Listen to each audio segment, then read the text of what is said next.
All right, so from the mount position, especially in a real street fight or mixed martial arts, my first and primary concern is going to be to defend against punches, strikes, right? So if he wants to punch me, he's going to have to sit up, and now he's going to have that range and distance to throw punches to my head.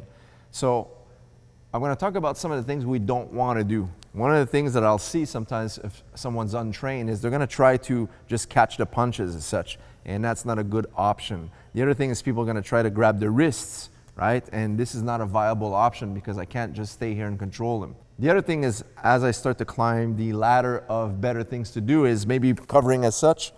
The problem with this is punches are going to go in between the arms, or I can't stay here forever because he's going to change the angles and I'm going to get knocked out. So I must keep his hands busy, right? I don't want to be able to reach. I don't want to start to overreach, maybe push his chest. He's going to spin for an arm bar.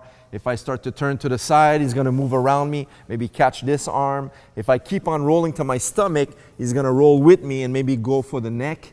There's so many things that the top person who's trained in jiu-jitsu can do, and I want to try to prevent all that stuff. So back here, what I'm going to do is make sure his hands are busy by bridging him. So what I can do from here is use the bridge and make him post his hands to the mat. The other option is also to use your knees and just bump him as such.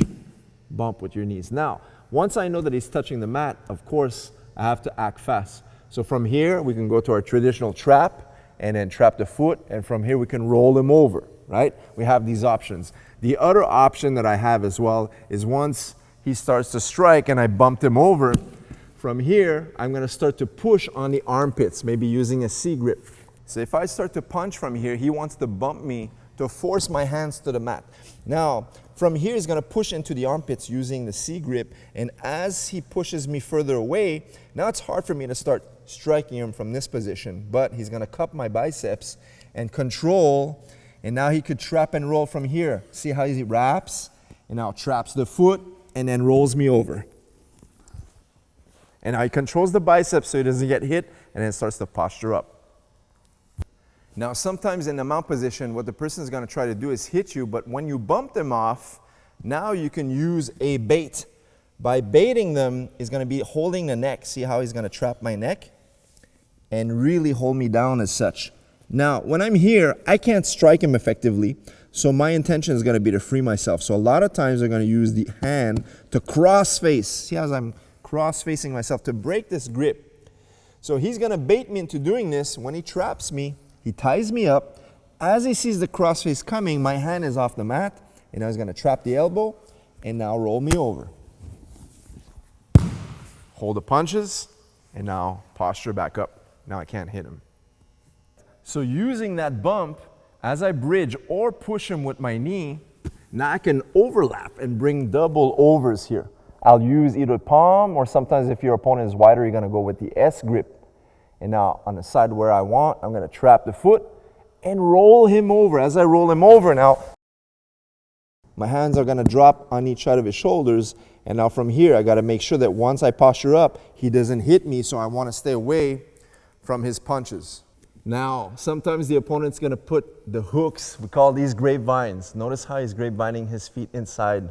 So now if I try to bridge him on left or right side, it's going to be difficult because this is what stops him. But when the person drops their hips like this and they're putting two hooks, now it makes it a little bit more challenging. But the good thing is I don't have to worry about punches from here. But there's a lot more pressure, so I got to get the escape going. So from here, what I'm going to do is free one foot. Now I'm going to use my hand and trap inside here. I'm going to trap his calf just like this.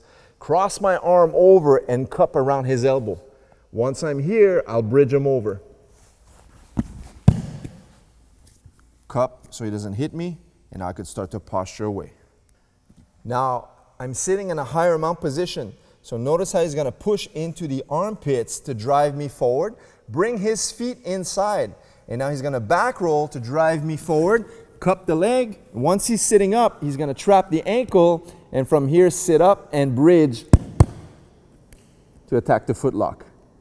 All right, guys, so there you have it. Mount escapes using different tactics for mixed martial arts or even self-defense. Guys, hope you enjoyed this video. Until next time. See you guys in the next video. Take care.